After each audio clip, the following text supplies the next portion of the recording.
In this tutorial, I'll show you how to combine multiple properties inside one text animator.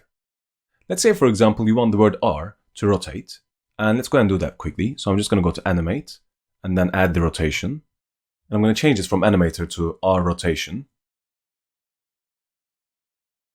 And then I'll press Enter. And you see if I rotate this, the whole content is going to rotate. So to stop that from happening, you go to the Range selector here, and drag this just to cover the word R. Here. And let's zoom in now to see this a bit clearly. You see as I rotate this, the characters are going to rotate from their baselines. And that's what these little X's are. These are the baselines of the individual characters. Now let's say you wanted to change that. Well, that's easy. All you have to do, instead of creating a new animator, is to add a property to an existing animator. You do that by going to Add, and then you select Property, which means this property now that you select is going to be added to this animator, or rotation animator. And I'm going to go to Property, and I want to change the anchor point. And I now have the anchor point, which is also being affected by the Range selector, which is set to cover the word R. So for now, I'll just go and set the rotation back to 0, so I can see what's happening to these X's here. So I'm just going to select and type in 0. I'll just go to anchor point Y, and I'll just decrease this so that the characters shift down. So something like that maybe. So the anchor points are now at the top. But of course, when we do this, the characters appear to be lower than the rest. Well, that's an easy fix. I can now go to Add, and add a new property of Position, because they're now down, I want to push them back up. And if I look at the anchor point, this made the characters go down by this much, so I can select this. If I now copy it and paste it onto the position's Y value, it's going to make the characters go up by exactly the same amount they came down because of the anchor point. If I now press Enter, now you'll see that the characters are higher up. If I now go to Rotation, I can now rotate this from the top. Or in fact, I can scale it. If I go to Add, Property, Scale, I can now scale them from the top as well. So let's animate both the scale and rotation. So let's start with the scale set to 0. And I'll go back to the beginning. I'll keyframe scale and rotation. I'll then go to frame 10. It's back one frame. And I'll set the scale up to 100%. And I'll also keyframe the rotation here. And then I can go to the graph editor for the rotation and the scale. So if I select these and then maybe do F9, turn them into easy ease, I can then go to the graph editor and then go to rotation only, just click outside and select rotation. And let me zoom in. As it scales up, I want this to rotate counterclockwise, so I'm going to go down a little bit first. You see as I do this, the characters are going to start rotating down. I need to push this down further though, so I'm just going to go click and drag this. And let go there, and maybe click and drag again. So that's fine to start with. You see they're rotating by about 5 degrees. Let's exaggerate this, so I'm going to go and push this further down. Let's say -20 or so, maybe a little bit more. There. So you see that they rotate towards right by about 20 degrees here, and then they come back. Let me do an overshoot as well, so I'm just going to go click and drag this up. So they first rotate clockwise and then counterclockwise. Let me just push this towards right, so this happens a little bit later. There, and maybe this one down and right. So this first rotation here is happening for a little bit longer than this last part. So here we go. That last bump there is a bit too abrupt though, there.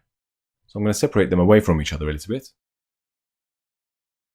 Then I'm just going to move this towards left, so it's a bit more gradual. If I now play this, you see it's not as abrupt. Maybe I'll push this down just a tiny bit. There we go. So if I now play it back, you see what happens to the word R. And of course I can turn the motion blur on for this. If I go to motion blur, turn this on, and for the entire composition, you see they now have motion blur, which is making them look a little prettier. So this is how we combine multiple properties. We combine here the anchor point, the position, scale and rotation, but we've only animated the scale and rotation.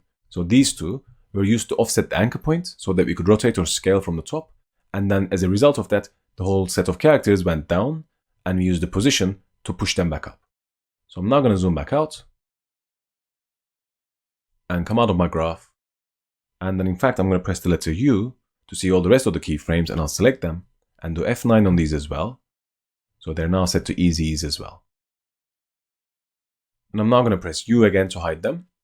And what I want to show you now is how to animate the position of, let's say, the word far randomly. So let's first go open this up and collapse all of these. And then maybe collapse them like this. And then make sure nothing is selected. So I'm just going to go click outside to deselect everything. And I'll go to animate and then position. And I'm going to go rename this again quickly to change it from animator 1 to far position.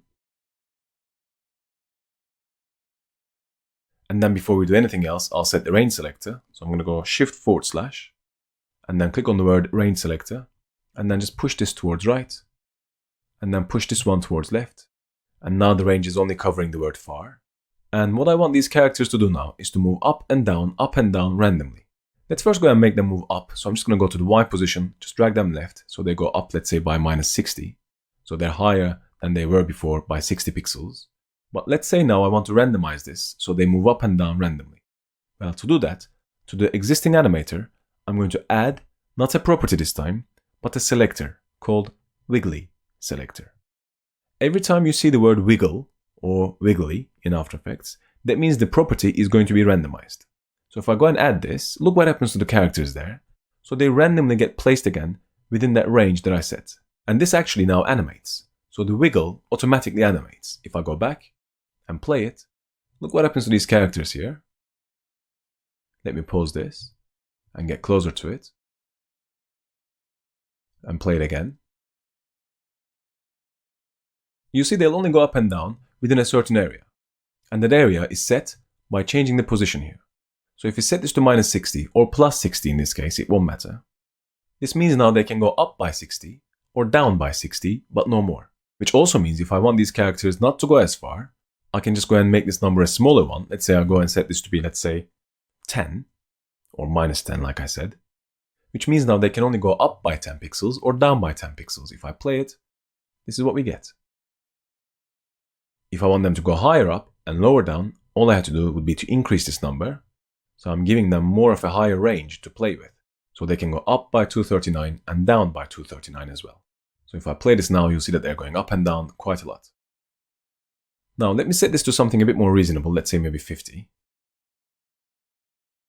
And the actual speed of this is controlled from inside the Wiggly selector. So if I go to the Wiggly selector, we have an option here called wiggles per second. The higher this number, the faster these will move. So if I go back to the beginning, and if I increase the wiggles per second from 2 to let's say 5, and enter, look how fast they'll move now compared to the speeds before.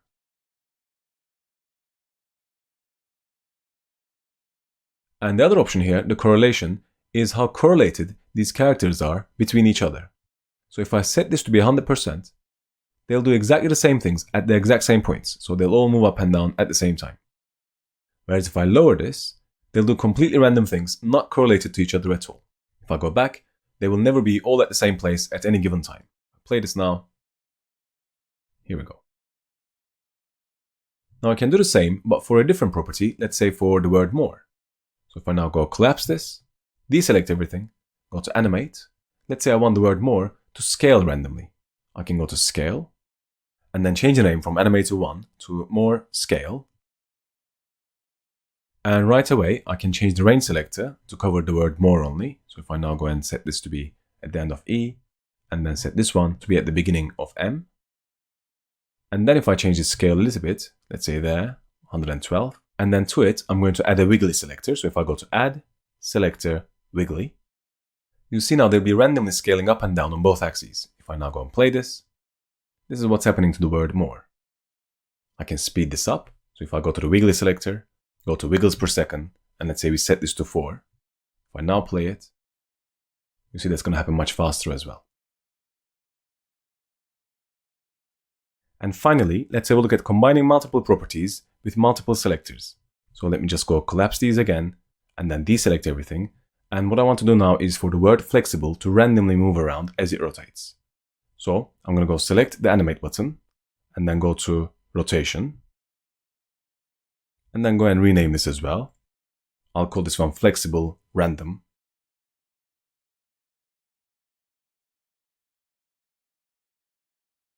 And then I'll just go and change the range selector to cover the word flexible only.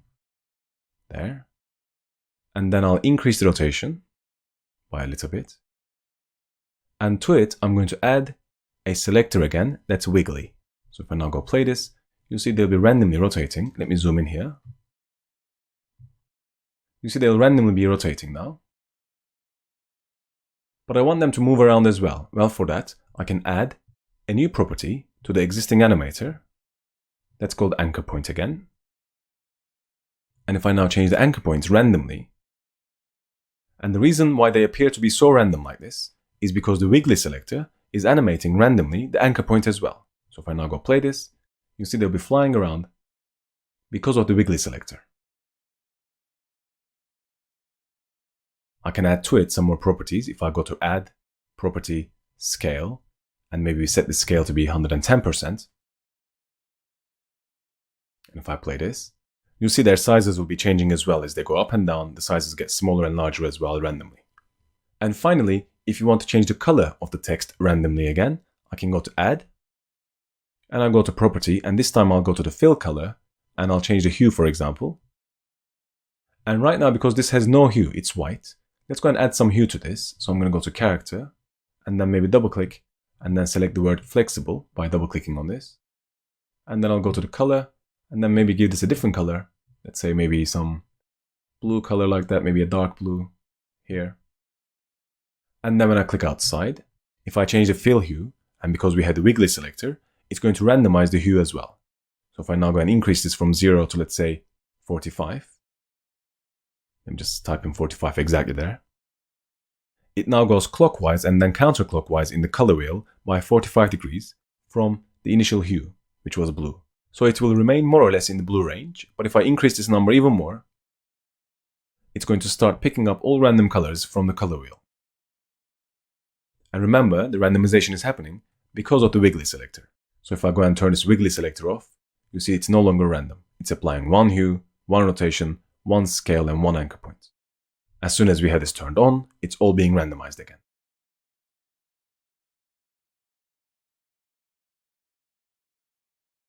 Let me now zoom all the way back out so I can see the entire animation, and I'm going to rewind by pressing the home key, and then I'll press U on the keyboard to reveal all the keyframes. And they're all set to easy ease, which is great, and some in fact, like scale and rotation, we've animated them by hand inside the graph editor. So let me just go back and play it to see what this looks like. Now that we have this, we can just go and offset the keyframes as well. So if I now go to opacity, that stays there. Position, that's the custom here, comes just after that. And then maybe scale comes after that. And then scale for the word R comes after that. And then the rotation was lined up with this scale here. And if I now go and play this back, you see that the first word is going to come on first, then the second one, then the third one, and so on. And these ones actually here are already visible. So let's see if we can make them invisible to start with.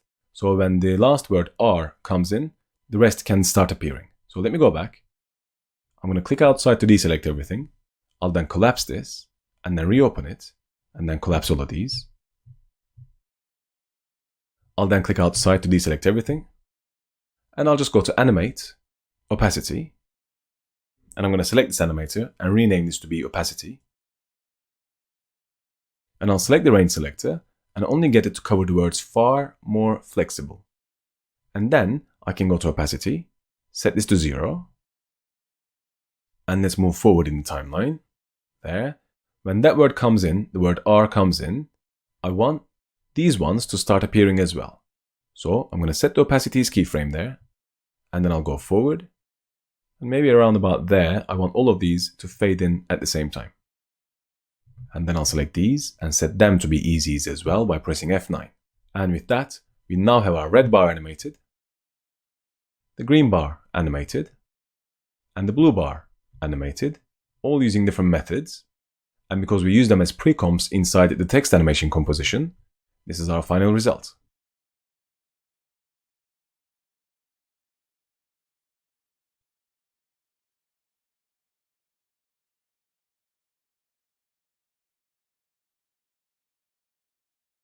And this is how you animate text in After Effects in 3 different ways.